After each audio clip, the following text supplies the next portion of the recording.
Brasília estreando na Band. A partir de hoje, todo domingo, eu vou receber convidados espetaculares aqui no meu banco do carona. São celebridades da música, do cinema, do humor, sempre num papo descontraído, rodando por Brasília, dentro desta Brasília aqui. O Minha Brasília é um canal no YouTube que já existe há 2 anos. Então a gente já começou com mais de 100 pessoas. Hoje, como é um programa de estreia, semana do aniversário de Brasília, a gente escolheu vários trechos de algumas dessas entrevistas, só para dar um gostinho do que vai acontecer aqui na Band todas as manhãs de domingo. Dá uma olhada. Tive um sonho em ir pra Nova York, levar a namorada do Christian Ralph, que foi regravada pelo Jorge Mateus. Meu irmão, essa música é boa, velho. A música é bem feita, simples. Quando eu digo que deixei de te amar, é porque eu te amo. Eu imito a Mary. Tipo agora? Tipo, cara, eu tô tipo de cara com o seu carro, velho. Tipo, que carro é esse, galera? Tipo, uma Brasília, tipo, muito doida, velho. Como é que eu posso culpar alguém por ser cego? Eu não quero que creiam que sou Cristo. Não! Os meus filhos, os meus discípulos e meus filhos beneméritos, verdadeiros, nenhum deles crê que eu sou Cristo. Eles sabem que eu sou. Tinha um cara na minha quadra que tinha uma Brasília toda rebaixada, cara. Ele era um garoto, trabalhava no banco, todo mundo de terninho. Mas ele tinha uma Brasília que o volante pau redondo, né? Um volante pau redondo desse tamanho. O cara tinha um carro e dirigia muito. Eu lembro de uma situação que ele tinha assim uma vaga para um carro. Tinha vários carros, tinha uma vaga. Ele veio assim, puxou um cavalinho de pau e entrou assim. Não acredito na impunidade brasileira. Vou deixar assim. Eu acho que precisamos mais polícia mais bem treinada, e eu acho que a maneira que punimos a pessoa tem que ser perto do que ela cometeu, que tá bem na Bíblia isso. Eu sou muito mais ciumenta que ele. E olha que ele é tranquilo. Se ele olha pro lado, eu já dou piti, já vou ladeira abaixo, assim. Mas não teve nenhuma fã, assim, ainda mais na praça? Tem. Sempre tem umas abusadas. Às vezes as pessoas, elas ficam... Do nada, assim, elas me atacam. Às vezes eu leio assim, viado. Eu dou risada, falo, bom, e aí? Tipo, gay. Como se fosse um xingamento, né? Qual é o bêbado mais chato? É o bêbado enjoado, é o bêbado valente, é o bêbado que é rico, é o bêbado que é saliente, é o bêbado que conta vantagem, é o bêbado que faz questão de não pagar a conta. Esse é o pior de todos. Nos anos 90, o Câmbio Negro foi a grande banda de hip hop que teve no Brasil. Eles cantaram em todos os programas nacionais, VMB, ganharam VMB, concorreram outras tantas vezes. Você sempre levou orgulho de ser de Brasília? Porque sempre, tinha muito aqui. Sempre. Sempre levei orgulho de ser de Brasília, sempre levei orgulho de ser da Ceilândia, de falar da Ceilândia com carinho. Porque hip hop era aquela coisa do mano, vocês botaram um velho ali, não é? Sim, porque é o jeito que a gente fala aqui. Se aquela Brasília falasse, cara, ela não ia lembrar, porque ela tava tão chapada que ela não ia lembrar. Você já teve alguma coisa da qual você tem vergonha hoje, assim? Você já fez? A dancinha de Adelaide no Faustão. Não, rapaz. Sabe o que Você jura que você não tem vergonha? Vergonha não. Sabe por quê? Também foi verdadeiro na época. O Inimigos, a gente fez um pacto. Quando formou a banda, a gente fez assim, olha, a primeira lei do Inimigos: não temos vergonha de ser ridículos. O Renato era insuportável no palco. Ele poderia ser o cara mais incrível, mais que se doava realmente ao público de um jeito maravilhoso, com aquela voz incrível, e poderia ser um dos caras mais estúpidos e insuportáveis, né? Então ele oscilava entre esses dois caracteres aí, essas duas características aí. Eu sempre falava isso pro Renato. Por ter sido aqui em Brasília, saiu daquela maneira. Naquele momento, espaço-tempo, com a ditadura, com o acesso às embaixadas, com acesso, né, quando eu digo acesso às embaixadas, barra para a informação que vinha de fora, saiu dessa maneira. E muita gente. E a gente deve ter feito alguma coisa, certo? Porque Sendo candidato a presidente, vamos supor que o partido tivesse topado a sua candidatura. Quais seriam suas propostas? Quando se fala em educação, nós temos que mudar o currículo escolar. Hoje, basicamente, a escola pública, ela está envenenada com a questão ideológica e homoafetiva. Parece que é muito mais importante discutir homofobia na escola do que física, química, matemática, biologia, português. Uma, o senhor é gay? Duas, vai sair do armário? Cara, eu não sou, pô. Quando eu era criança, eu sempre tive essa atitude minha. Porque eu não sou gay, eu não vejo palavra de gay, de lésbico, sapatão. Isso pra mim não existe. Eu acho que assim, cada pessoa tem a sua opção sexual e faz o que quer e o que gosta. Brasília é uma cidade... Você já olhou o mapa? Você já fez? Já. Brasília é touro com ascendente aquário. Então, vamos dizer assim, tem esses dois lados. Tem um lado que é super moderno, super high-tech, que é super voltado para o futuro. Que é aquário. Tem um outro lado que é muito tradicional, né? Que diz assim, nós estamos aqui no meio do Goiazão velho, né, meu? O senhor se sentiu enganado pelo PT em algum momento? A palavra enganado é muito forte. Eu não sei se foi enganado, desiludido, frustrado.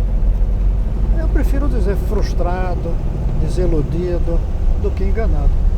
Mas eu ainda acredito, sinceramente, que quando o PT for para a oposição, ele volta a ser o PT. Ele começa a voltar a sonhar outra vez com as transformações que o Brasil precisa. Aqui em Brasília, cara, qual é o lugar que para você é o seu lugar? Tipo, vem alguém aqui te visitar, ou então vem pela primeira vez, você leva o cara. Dom Bosco. É verdade, todo mundo adora. No Autoramas, todos adoram Dom Bosco. A gente já fez o seguinte, já saiu do aeroporto, a gente pegando a bagagem no aeroporto e a galera, cara, a gente podia ir no Dom Bosco. Tá aberto agora, Gabriel? Claro! Vamos lá direto, saímos antes de chegar no hotel. Antes de chegar no hotel. A primeira vez que eu vim pra Brasília foi pra fazer uma cobertura da festa Volta aos Anos 80, do Paulinho Madrugada. Paulinho Madrugada. Acho que foi em 2008, cara. Pelo blog? Pelo Jacaré Banguela. Veio eu e o meu sócio da época, o Fred Fagundes. E foi muito legal, cara. Foi a primeira vez que eu conheci Brasília e já achei demais, assim. Achei demais porque eu vi... O que me fez lembrar que essa foi a primeira vez é que eu já tinha pousado em Brasília para fazer conexão para outras cidades. E eu sempre quis ver a esplanada dos ministérios. E eu lembro que quando a gente veio com o Paulinho Madrugada, ele fez questão de passar ali e eu vi e achei sensacional, cara. Achei muito bonito. Realmente a arquitetura daquilo é muito bonita. Brasília é uma cidade que hoje em dia me encanta. Gosta de passear? Gosto de passear. Eu acho uma cidade jovem que não é chata, porque a juventude tem como característica ser chata mesmo, é normal. Mas ela é uma cidade jovem que está, de certa forma, se reinventando. Pode ser uma visão de quem está de fora. E isso choca com que alguns amigos daqui falam para mim: ai, Brasília tá um saco. Cara, Brasília tá maravilhoso. Eu adoro Brasília. Querido, assim, almejar as artes plásticas não é para quem é pobre. E minha mãe era minha mãe é uma capricorniana, objetiva, e ela era muito clara, assim, olha, isso não é para você. Então o desenho foi uma coisa que ficou no passado, e desenho é habilidade, né? Hoje eu ainda desenho relativamente bem, mas não como eu poderia desenhar se eu tivesse investido. Alagoinhas é uma cidade do interior da Bahia. É. O senhor era pobre? Bom, eu era paupérrimo, não era pobre. Assim, a minha infância e a minha adolescência foram... início da minha adolescência, porque com 15 anos eu fui para um colégio interno. Mas até aí a vida da gente era abaixo da linha de pobreza, assim. Era uma vida muito precária. Eu trabalho desde os 10 anos. Eu fui trabalhar na rua aos 10 anos. Fazendo o quê? Eu vendia algodão doce. E depois vendi a folhinha do Sagrado Coração de Jesus. Sabe, isso tudo quando eu penso que euzinha aqui vi num papel. Foi das primeiras a ver? Eu fui a primeira a ver? A primeira, porque meu pai fez Seu pai, para caso alguém não tenha percebido ainda, é o Lúcio Costa. Meu pai fez, exatamente. Ele fez o plano piloto sozinho em casa. Levou Cantada de Mulher? Já, ontem mesmo. Aqui? É, lá no lançamento. E eu fico muito sem graça todas as vezes, você não tá ligado. Eu não importo, eu acho super massa, tipo, é muito bom. Já rolou? Eu já tentei uma vez beijar uma menina, mas ficava tipo assim, não é, cara, não é não. Onde eu fui me enfiar? E ontem, como é que foi a cantada de ontem? Eu tava no lançamento, a menina chegou fazendo altos elogios, assim. E aí, normal, né? E aí ela virou e falou assim, eu vou te falar uma coisa que você não ouviu hoje ainda, com certeza. Aí eu fiquei pensando, o que será que podia ser, né? Aí eu parei, olhei pra ela assim. Aí ela falou, se você gostasse, eu te tacava um beijo na boca agora. Eu sempre tive muita fé, cara. Tudo que eu conquistei tá muito ligado à oração.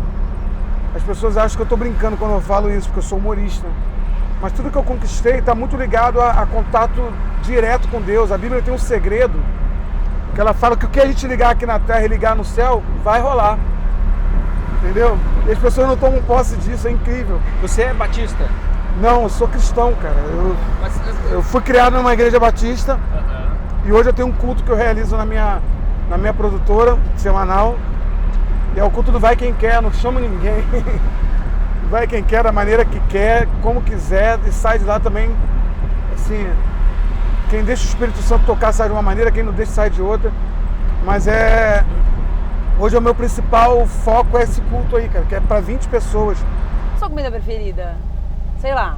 Putz, cara, tá aí, eu não sei. Não sei, mas agora atualmente pensa purê. Eu amo purê. Purê de batata, o da minha mãe. É muito bom. O da minha mãe. Você comeu o purê da sua mãe? O da minha mãe.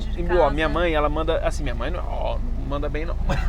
Minha mãe manda muito mal, tô brincando. Agora ela manda bem, até sacanagem. Falar que hoje em dia minha mãe faz bolo, não sei, ela não é um asa da cozinha. Minha mãe também não. Mas minha mãe, o pudim de leite dela, cara... amo! Com furinho ou sem furinho? Puta! Então, sem furinho é mais garantido que é bom. Porque com furinho é mais garantido que é bom. Porque o sem furinho às vezes é flan e eu odeio flan. Não. Pudim de leite. Pudim. Os com furinho eu nem como. Eu tenho preconceito. Também, né? eu sei o que você tá falando, mas eu não tenho esse preconceito. Agora, eu tenho um tato. Como é que não é tato, gente? Paladar. Paladar pra pudim. Tato com a mão. Eu como pudim com a mão. Eu tenho um paladar pra pudim fudido. Pra pudim, pra batata frita, o que mais? Batata frita, sou viciada. Velho, batata frita... Batata frita, sou naipe, assim, você chega no McDonald's, eu como um pouco no McDonald's, mas eventualmente se eu vou. Mas a batata frita do McDonald's tem coisa com capeta. Tem cocaína, que nem a paleta lá de mexicana que os meninos do Porta dos Fundos falam. Aí eu falo, quero uma batata grande, mas eu vou esperar sair a próxima. Você acredita que E eu tenho vergonha de fazer isso, porque quando eu tô sozinha eu faço uma boca, caguei. Agora se eu tô com alguém eu tenho vergonha, porque eu falo, eu não acredito que a pessoa vai ver que eu sou louca. Olha o que aconteceu com o microfone, ele tá no meu cabelo.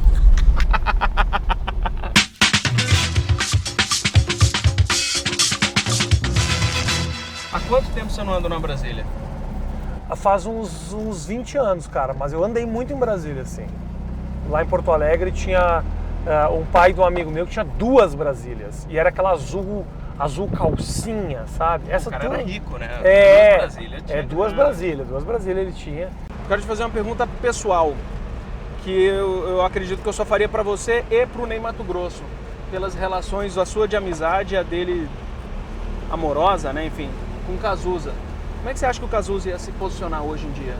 Seria muito canalha da minha parte querer especular o que ele iria achar, o que ele não ia achar. O que eu vou achar? Tenho bola de cristal. Eu discordava de milhões de coisas quando o Cazuza era vivo. Só que nessa época não havia ódios irreconciliáveis. Eu não curtia, eu falava, você é tiete do Caetano Veloso, você não tem vergonha na cara, você gosta da Tropicália, ele morria de rir. Então a gente não era necessariamente chipófago, nem concordávamos com quase nada. Éramos como irmãos, nos amávamos, mas discordávamos muito. Então eu chegar para você e afirmar, provavelmente eu acho que ele seria PT, sei lá. O Renato Russo eu tenho certeza que não, mas o Cazuza eu não sei, eu gostaria muito que não fosse. Mas eu não sei se ele teria esse viés, entendeu? Acho que o fato de Brasília ter tanto tipo de gente, de tanto lugar, a identidade de Brasília, ela é meio cosmopolita, assim, ela é bem diversificada. Isso acaba influenciando a gente porque a gente está sempre transitando em diferentes ambientes, com diferentes pessoas, e isso acaba refletindo nosso som. Se for ver, nosso som ele não é uma coisa muito fechada, assim, tem do rock bem mais bem dance, pesado, até algo mais light. Eu acho que isso tem um pouco de Brasília.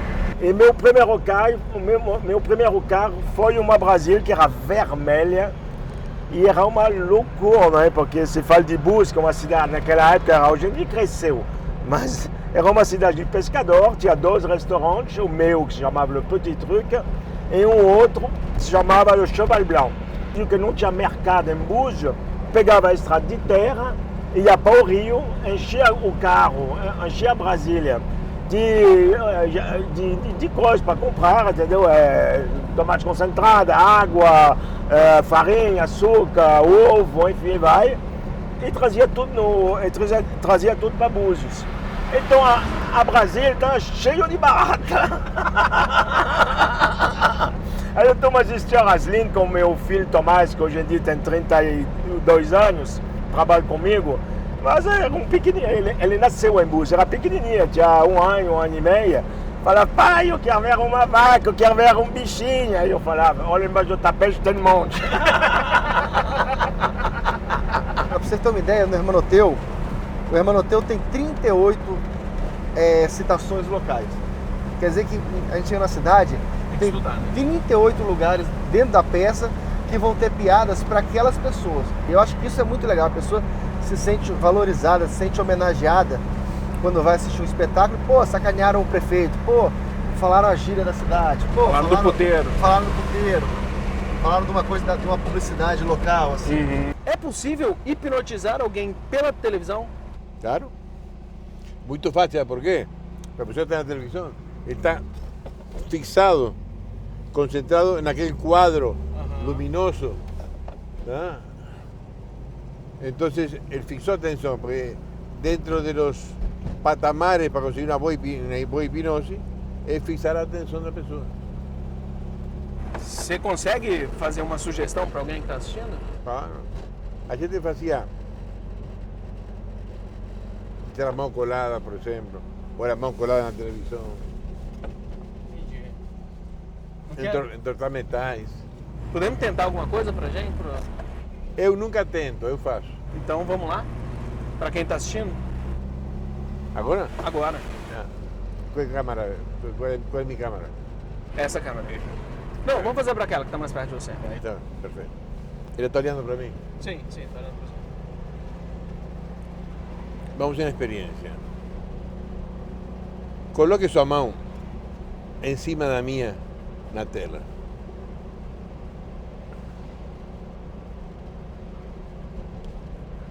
Eu vou contar de 1 até 10. Quando eu disser 10, sua mão fica completamente colada na tela em cima da minha mão. 1. Quanto mais você tentar soltar, mais colada fica. 2. Completamente colada. Totalmente colada. 3. Quanto mais força faça por soltar a mão, mais se cola, mais se gruda. 4. Bem colada e grudada. 5. Completamente colada, grudada e travada. 6. Quanto mais força você fizer, mais se cola. 7. A mão vibra, treme, mas não solta. Completamente colada. 8. Quando diga 10, vai tentar soltar e não consegue. 9. Completamente colada. Bem colada. 10. Bem colada. Tenta soltar e não consegue. Bem colada. Tente e não consiga. A gente tem casos ao contrário desse de pessoas que adotaram como nome artístico, né? Como foi o caso do Claston, que não se chama Claston. Claston! Assim como a gente tem com o Renato Russo, a gente tem uma veneração pela Cássia e tal. Como é que era a relação com ela? Como é que era o dia a dia? Era ótimo, era muito familiar. A Cássia era uma pessoa muito caseira, muito família. A gente tinha um pouco de tudo, misturava tudo, assim, a casa, os ensaios, churrasco, criança, a banda. Na fanpage, quando eu falei que eu ia conversar com você, na fanpage do Minha Brasília, cara, muita gente te mandou um abraço, solidário mesmo, assim, de verdade, falando que da sua situação, o que aconteceu com a sua família. Obrigado, eu agradeço. Falando, caramba, que legal, e um cara que não cancelou a agenda, resolveu dar a volta por cima, enfim. Cara, não foi fácil, assim, mas eu achei que era a única forma de eu resolver uma situação muito grave, né? Quer dizer, tipo, você de repente, de uma hora para outra, você é surpreendido com a notícia de que seu filho morre e aquilo, assim, eu recebi a notícia de manhã e o enterro já sendo à tarde e eu tendo que, assim, em menos de uma hora eu estava já no velório e estava enterrando meu filho. Então quando eu fiz isso, assim, eu fiz ainda em estado de choque, mas ainda assim pedi para não tomar nenhum remédio porque eu queria encarar aquilo de frente. Agora, passado 2 dias, eu ainda continuava muito mal. Agora, o palco sempre curou minhas feridas, todas elas. Assim, sempre foi um momento em que eu falava, não, aqui é o meu porto seguro. Então eu liguei, né, e falei, foi cancelado, os shows foram cancelados? Não, ficamos esperando você, o que você quer fazer? Eu quero ir pro show. E, assim, eu não sei se qualquer um faria o que eu fiz, mas no meu caso, era o que eu tinha que fazer. Era muito importante fazer, assim, não era pelo público que estava, entendeu, esperando aquilo, o público certamente entenderia, era por mim. Eu acho que eu sou mulherzinha, porque eu tenho pouca força física, tenho altura, né, também curtinha e tudo, mas é uma mulherzinha que é capaz de fazer grandes coisas. Como a minha mãe, que ela é super baixinha, tem 1,54 m, sei lá, mas ela foi enfermeira, sabe, de andar a cavalo lá pelo meio do Maranhão, atender todo tipo de doença, porque ela era a única pessoa que podia atender, fazia parto, enfaixava a perna, curava apendicite, um negócio assim. E ela pequenininha, assim, nova, com 20 anos, 21 anos fazendo isso, e ninguém acreditava que ela ia dar conta, e ela foi lá e fazia tudo. Então, assim, acho que a gente, as mulherzinhas, a gente pode ser chamada de mulherzinha sem ficar triste, porque eu imagino que seja uma forma carinhosa, não uma forma depreciativa, né? O brasileiro, ele não tem um lado que merecia ter, né? Uma vida digna, de respeito, né? Viver num país que realmente não seja corrupto, ele não tem esse lado. Então ele deposita todas as fichas no esporte, como você falou. Então a responsabilidade é grande e ao mesmo tempo ele não aceita a derrota. Né? O fã brasileiro, ele não aceita você perder, ele não aceita você ficar em segundo lugar, ele não aceita. Só que ele precisa entender que faz piada. Faz piada, sabe? Manda você, critica de uma forma muito dura às vezes. Machuca? Machuca, lógico, você é como professor, você deu o seu melhor. E acho que falta isso para Brasília, falta muito o amor, né, do brasiliense pela cidade, né? Os empresários tradicionais que a gente tem, que tem aqui em Brasília, a relação que eles têm com a cidade é péssima, né, cara? Eles querem destruir, devastar, roubar, né, cara? Os grandes empresários, né? Não precisa nem citar nomes, todo mundo sabe. Então, é importante uma nova geração de empresários com uma mentalidade nova, com amor pela cidade, que investam na cidade, né? Parabéns pela tua ideia. O mundo das empresas fala de inovação e originalidade, pois você é um exemplo magnífico disso. Cheguei em Brasília com a cara e a coragem. E a lona? E a lona, armamos a lona, foi muito sucesso. Aí eu fui para Cidade Livre hoje. Núcleo Bandeirante, Candangolândia. Candangolândia. Aí eu digo que eu sou candango, né? Você chegou a conhecer o JK, não? É amigo dele, fiz amizade com ele. Olha ele aqui. Olha que coisa linda, rapaz. Eu fiquei doente algumas vezes, como criança. Com uma criança ficar doente não é muito legal, né? Você ficar internado no hospital, enfim, sem amigo. E eu lembro como me marca a música do Criança Esperança, com vocês 4 cantando. E eu sei a letra, que hoje em dia não tem mais a letra. Hoje em dia a gente precisa de amigo na vida do amigo de meu igual a eu e você. Dedé, obrigado. Oh, de nada. Obrigado. Um prazerzão, cara. Foi um prazer. Pelo passeio, obrigado por tudo que você fez na minha vida. Valeu. Obrigado. Valeu.